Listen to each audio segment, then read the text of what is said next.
this morning, I'm going to show you the simple way, the quick and easy way of fitting your fuel pump correctly on this engine. Pump first. So, take your pump, and don't forget to fit your anti-jerk plate as well. I've already drilled this out. This is going on the customer's engine that we're building. So I'm going to fit that, and as soon as I've fitted that, I'm going to show you how to install it.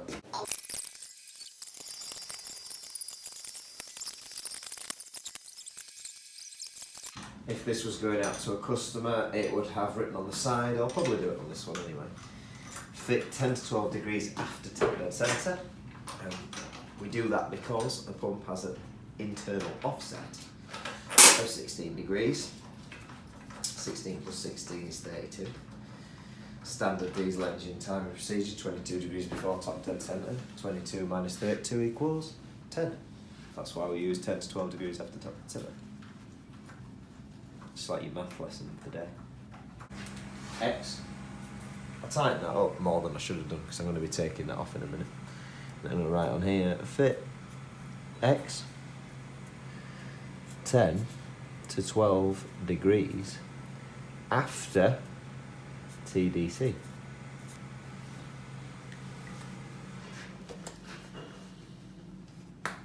We're going to start by taking some bits off so that we've got good access. As you can already see, I've already taken the injector pipes off this engine, simply because I wanted to do the glow plugs.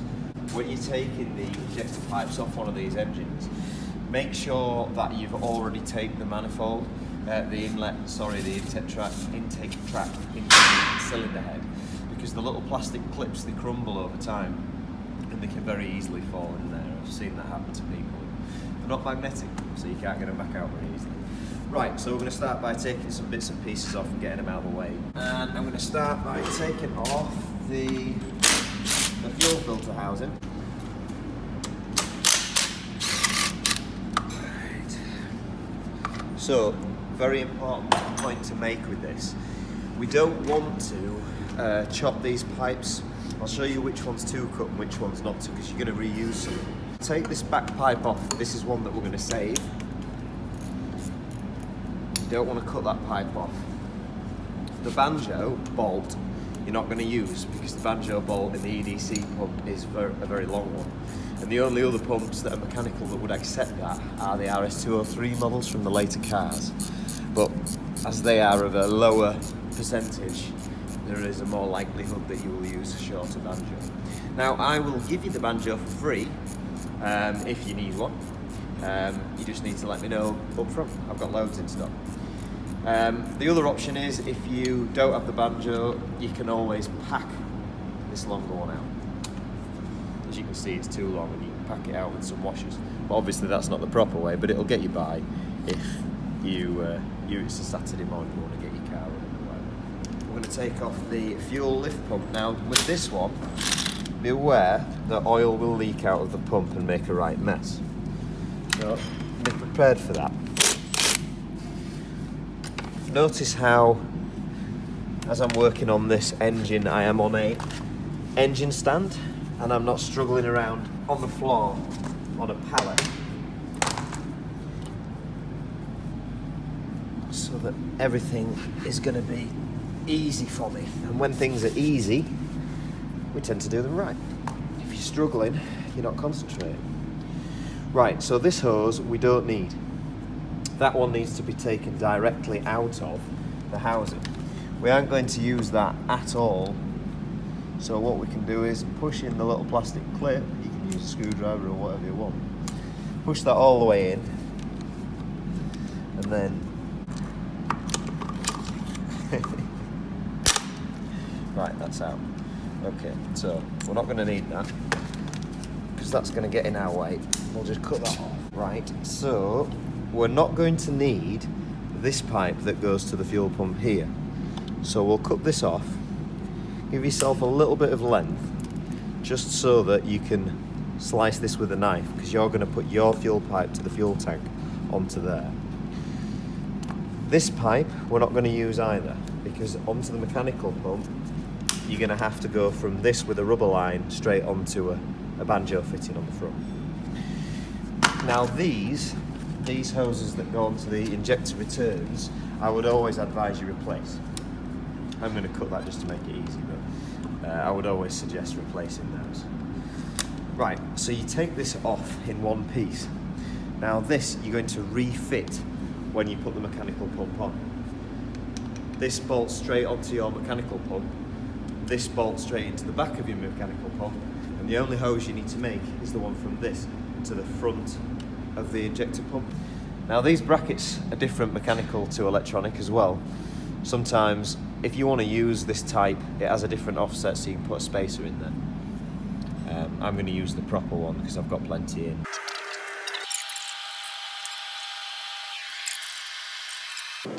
So we'll come around to the front of the engine and we're going to start taking off some bits and pieces just to make life nice and easy.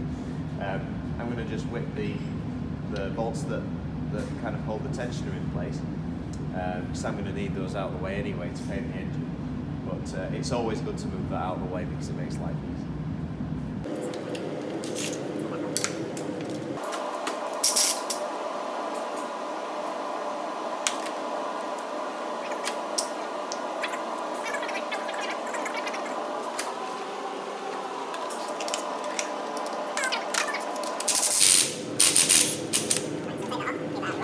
Now bear in mind that hole that's just been exposed goes right into the crankcase, so be careful not to drop anything into the timing chest.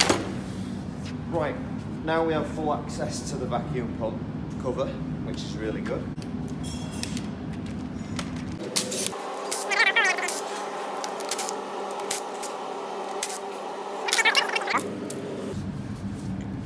Always have a look at this, just make sure everything's intact.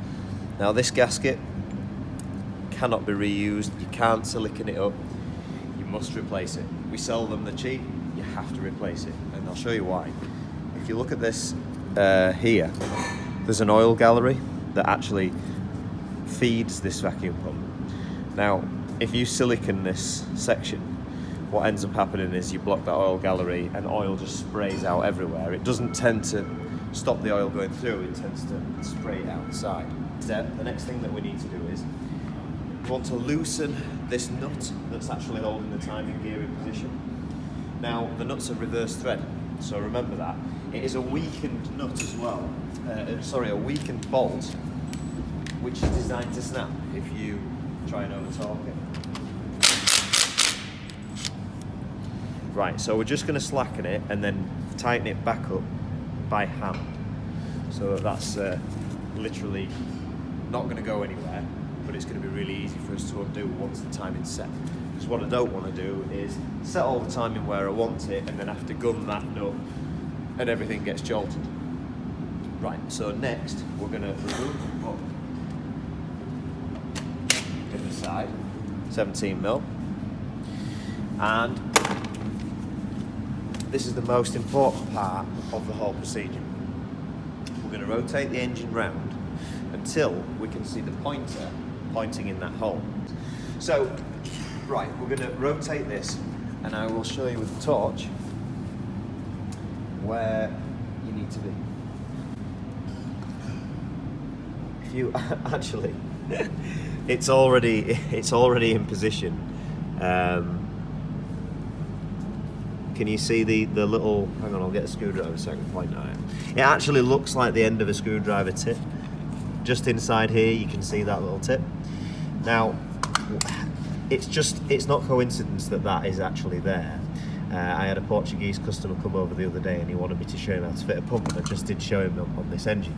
So what I'll do is I'll rotate the whole engine round just to sort of show you that you can see now into the hole. You've got nothing there, and it's very similar mechanical to EDC pump. They both have the same method and they both have the same timing offset, so it's clear to see what we're up to here. So I'm going to rotate that all the way around until we can see that pointer coming up. Now we don't need to get the pointer in the middle of the hole, we just want to see the pointer coming round.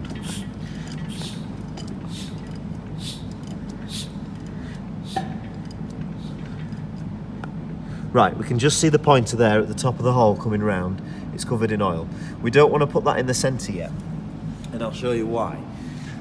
If you come round to the front of here, look at the timing marks on the damper. We can see that 0. I use a screwdriver to point. 0 is here in the centre, and we want to put it on 10 to 12 degrees after top dead centre. So engine always must be turned clockwise. No matter what you do when you're installing a fuel pump, always make sure the engine's turned clockwise, because if you go back, you're going to put slack on the chain and everything's not going to be accurate. It has to be turned clockwise before you remove or install anything. So, right, standard pump, 14.5 degrees is where that little marker that I just showed you will be central of that hole. The performance pump we give a little more advance, so we're going to put that on 10. I know what you're thinking, well, more advanced would be a higher number, but remember it has an offset, so it's the wrong side of 0. Right, so I'm going to put that on 10 degrees. In fact, this is a mild engine, I'm going to go for 11 degrees. Just give it some tap, that's it, and there, we're on 11 there. So as you can see, that the edge of this pointer needs to be in line with the marker, which we can see is in line with 11 degrees. And now if we look at the hole to confirm, you can see it'll be just high in the hole, it won't be central. That's because this pump was installed at 14.5 from the factory. Now the reason why I'm making a point of showing you this pointer is because if you don't do that, if you don't use the pointer to get your initial position, you can be on the wrong revolution of the engine, where yes, you may be on top dead centre or near top dead centre, but the valves won't be in the arrangement that you want them to be in. You'll be on the wrong stroke, as it were. And if you're unsure, or you've already taken your pump off and you've got confused, you've got mixed up and you don't know what's what, you should tend to find that on the correct stroke, as you turn the crankshaft, the inlet valves will not open for quite a large revolution. If you've got it wrong, when you turn the crankshaft clockwise, the inlet valves will open straight away, because that would naturally have been the complete other cycle. And obviously that won't work on the right cycle, because if you imagine the pump's just injected and then the inlet valves open and your mixture tries to come straight back out, which obviously doesn't make sense. So that's quite a nice, easy way of checking it. You can just make sure, just have a look at the valves. You don't need to take the rocker cover off, take anything like that off. Really, really simple, just check where the valves are going to be. They should stay closed as you rotate it past this position. Right, we'll whip this pump off then. Right, so I'm going to use this small piece of rubber pipe, which is, I don't know what the external size is, probably like 14, 15 mil maybe. And I'm going to stick it into the gear here, as you can see. Now, I'm not going to totally like wedge this in to the point where it's ridiculously tight, but I'm just using it as a little damper to stop that gear jiggling about. There is a proper Mercedes tool that you can buy that's a cradle that holds that gear in place, but there's absolutely no need for it. To be honest, you don't even need the pipe in, but I just like to do it for the sake of it. A bit belt and braces. Right, so once that bit of pipe's in, we can take this nut out. Remember, it's an anti-clockwise thread. So we take that out. It'll always be covered in oil, don't worry about that. Make sure the spring washer's intact and all that kind of thing. Put that somewhere safe. And then we're going to slacken these 13 mils. Now, on the back of the 13 mil bolts, there's a captive style nut, which will just fall on the floor. So be careful if you're doing this in a vehicle or anything like that. Just put your hand around the back. You can just put your hand around the back and you can catch that.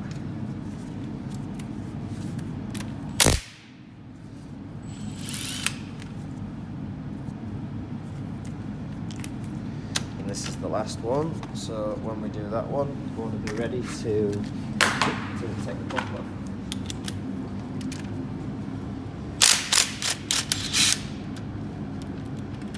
That one I just dropped on the floor like I said I would. So what I usually do is I just put my finger in the middle of there and I can feel what's going on, if there's anything going to move drastically or if there's going to be any kind of issues. I can feel it happening. Right. So we take that off and there you have one EDC pump that's leaking everywhere. So place that there. We're not going to need that again.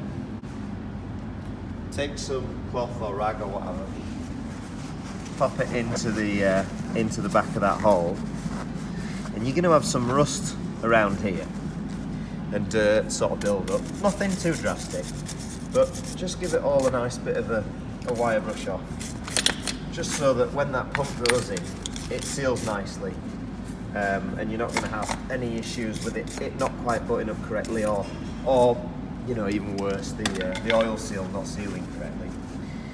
So the next thing, take some copper grease and just put some on there, and then it prevents that future corrosion.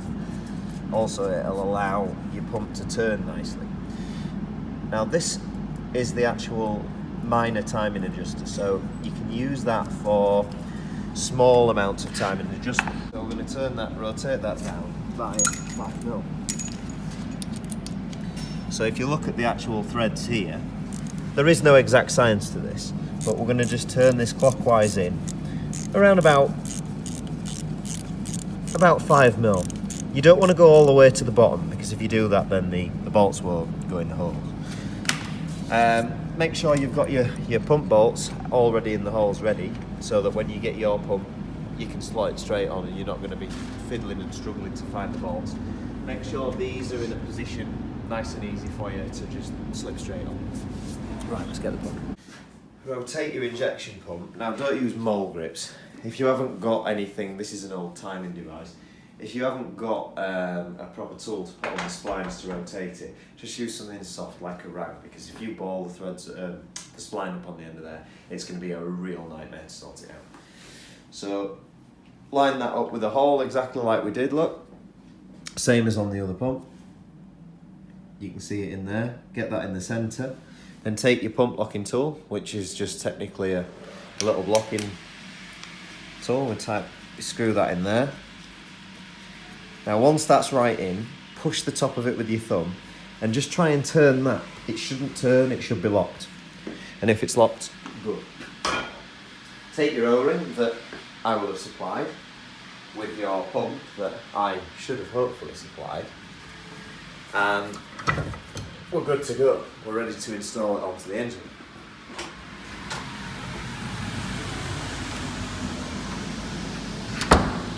You've got to be a big strong boy now, because you're going to have to hold the pump with one hand. Stick your finger in the other side of the gear.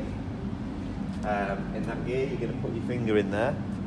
Not all the way through, you're just going to go steady. And then we're going to put this in really gently, and make sure as you're applying the pump that the adjustment device is lining up with that tool. Now this will be really, really nice, smooth and easy. You're just going to take the weight at the very back of the pump and you're just going to give it a little wiggle, and it'll just go in. It'll line up with the splines. There we go. It's gone in. Right. So as soon as it's gone in, slide your bolts all the way back through. Captain nuts. Go on the back here. And that'll stop it falling. Now notice there's a little bit of a gap on the pump. Now that could be because I've pushed the rubber hose in too far, or it could be that the gear's pushed tight. What you must absolutely, definitely, 100% never ever do is try and just tighten these bolts up to pull the pump in, because you see so many of these pumps for sale where people have snapped the lugs off because they've tried to tighten them up, and that's moronic, so don't do that. Don't be that person. Take your bolt, your reverse thread bolt, pop that back into the timing gear, so everything's still really loose at this point. Everything's all still really loose. And And if it didn't quite go up all the way as planned, like as tight as you'd like it to, what you do is you just take these little captive nuts, everything by hand. You don't need to get any tools or anything at this stage that's going to do any damage. Right, and what you're going to do is you're going to take the back of the pump, jiggle it a bit at the same time as tightening this, and it'll help it pull the splines on. So I'm just going to give it a bit of a wobble like that, and you can actually feel it turning, you can feel it going in. And then the same with the others, same with the smaller bolts. You don't need any spanners, any guns, don't do anything crazy at this point. And that is basically, that's pulled up tight. We don't have to take it back off again because everything looks good. That's nice and tight, so then you take your holding tool out gently. There's no need to do any damage to any components. Doing it in a nice fashion, make sure everything comes down together.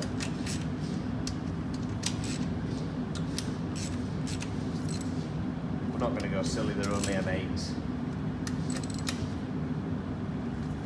And then we're going to tighten up that with the 17. Now what I usually do is when I'm tightening up this, again by hand,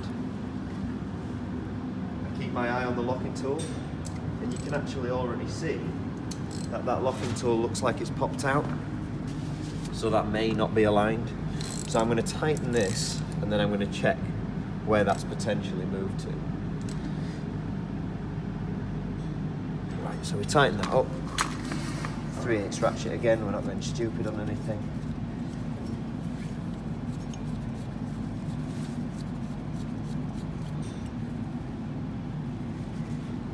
Yeah, so we can see there that the actual timing tool, and this can happen, has actually jumped out.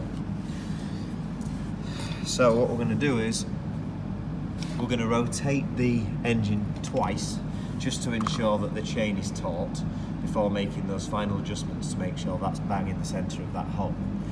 So we're going to give it 2 revolutions.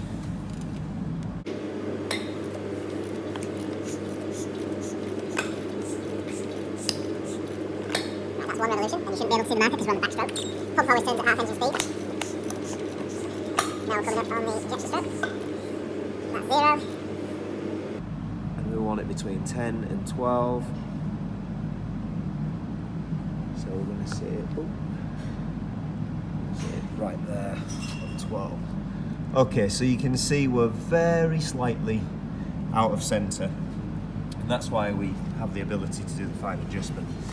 All we need to do with that is just simply slacken these bolts off. You don't need to slacken off the main pump nut, but just slacken them very slightly. And then with the adjuster tool, remember we already rotated this down nice and far to give us some throttle lever clearance. So we've still got plenty of scope to be able to make an adjustment like this. Whereas if you hadn't, you wouldn't be able to make this adjustment. The throttle lever would have been hitting the cylinder head. So that's why we do it. So it's a good example. So if only a couple of turns on that, and it gets us pretty much central where we need to be, which is really good, and we're still nice and low on the adjustment. So we can see there, it's nice and central. So we're going to tighten that up.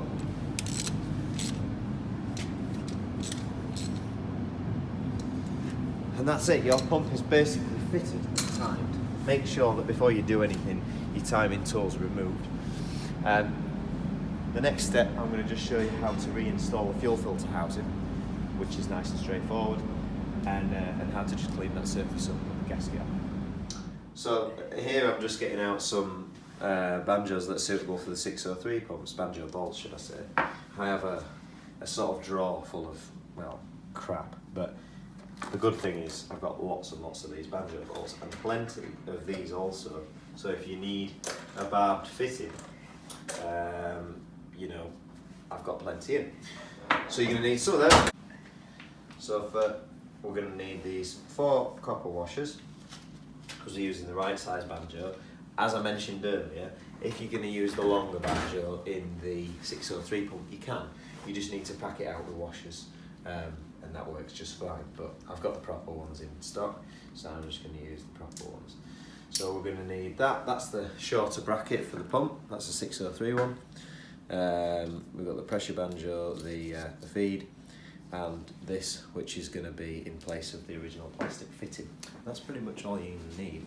I have the vacuum gasket upstairs, which I'll get into.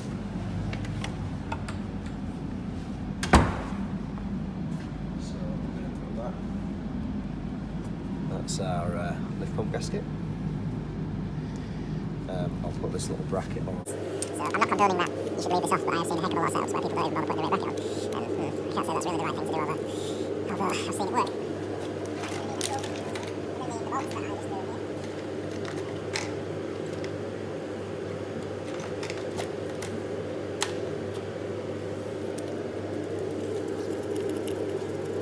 or whatever, as I'm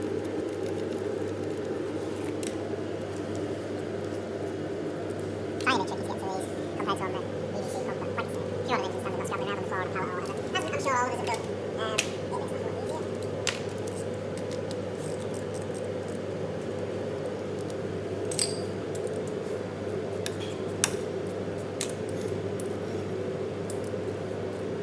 I'm going to put the back pump on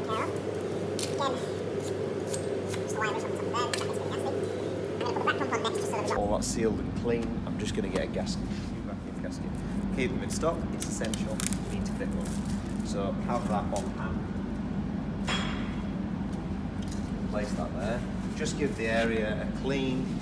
Again, you're not going to need to go insane with, you know, a wire brush or any sort of cleaning tool or anything too drastic. Because the gasket is a replacement, an original replacement, so it'll sit in the place of the original. And then give that a wipe. Also give the surface on the back pump a wipe. Make sure that's clean. Make sure there's no dirt going to hold it off. The gaskets hook on. We've got two little hooks on the top so that you can't drop them. Mercedes did have some nice ideas. Right, and then before you go to put it on, make sure the two little prongs line up. Well, if you remember, this engine had already been turned to the right orientation, so these prongs should line up, which they did. Put the bolts back in. Don't go insane tight.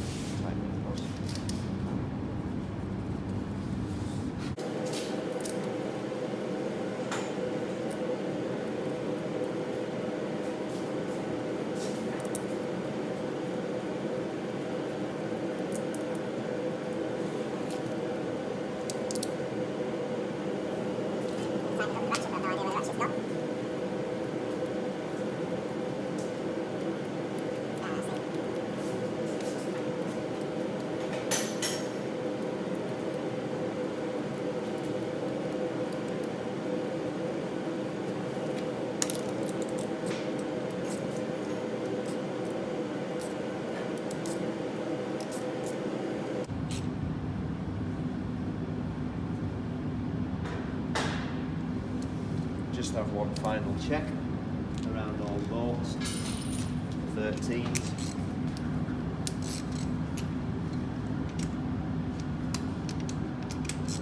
They're all good. Ratchet can come off there now. Okay, so now we can put the filter housing back on. The original one. Now these are actually really good. Even in some of our really big horsepower applications, they've proven themselves really good. The plastic fittings aren't brilliant, but the key is, as long as they're under pressure, they're never really going to cause you a breakdown or anything like that. If they leak externally, you can see it, you can fix it. Technically, the only one that you'll have under any sort of vacuum is this one, which is going to be sucking from the pump, from the tank. Everything else is pressure, which is good.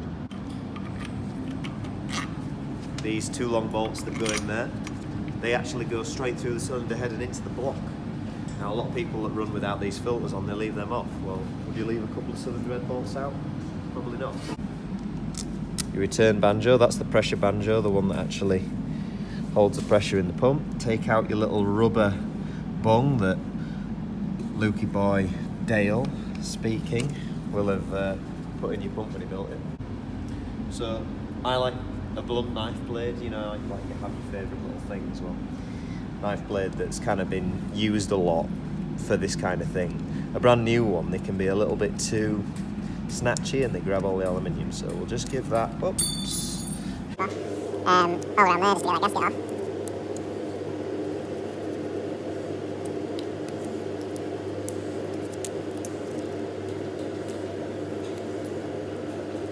Make sure it's all clean. Give it a wipe off. It's always horrible dirty. You don't want to put horrible dirty in your pump. Even though you just probably put your pump onto horrible dirty already. 2 serrated nuts, which will come with it. Pop that in there. No exact science to it.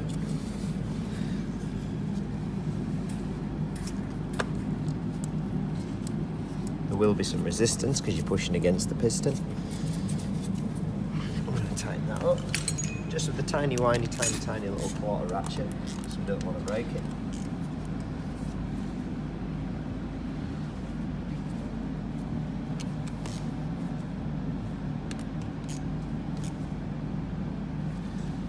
That's your lift pump sorted.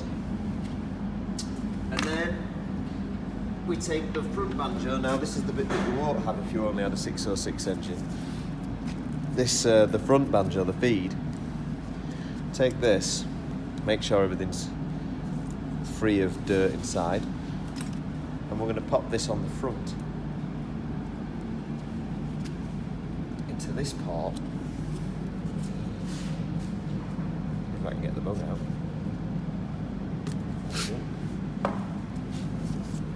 That's going to go on the front there.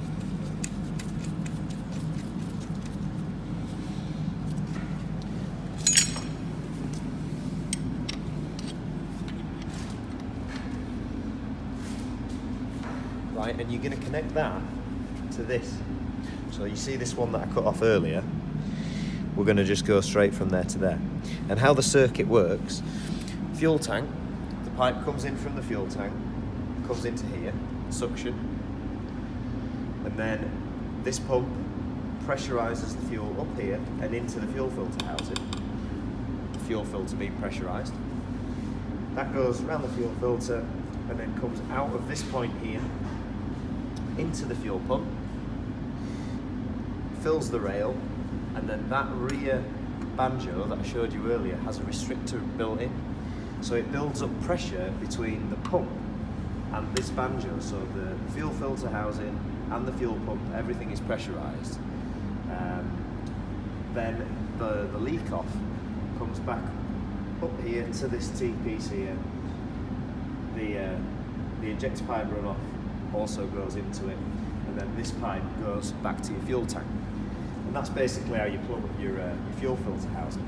If you're going to have a Bosch 44 or something similar, electric pump, which a lot of people that want big horsepower, sort of 400 plus, like to do, I can supply a blanking plate so you don't have this mechanical lift pump, and you drive your Bosch 44, which is going to be back at the tank, straight up this line and into the filter housing. The standard filter housing will still take it and it will still flow that kind of power. Then what you do to get the pressure right, the banjo that I've popped in the back there, you use the same one and just drill it out. I believe it's 3 mil off the top of my head, but I use a gauge, so I'll step the drills up, watching the gauge that the pressure makes, and then you want to be around about 2 bar, whereas your stock lift pump is going to sit you around about 1, somewhere closer to there. It obviously changes with RPM, the stock pump. So there you go, that's your fuel pump install. You didn't need any fancy tools, you just needed that locking tool, which either we can supply and get them on eBay cheap enough. And then there you have it, you have an awesome pump on an awesome engine, and you're ready to make some big horsepower. So long, peeps.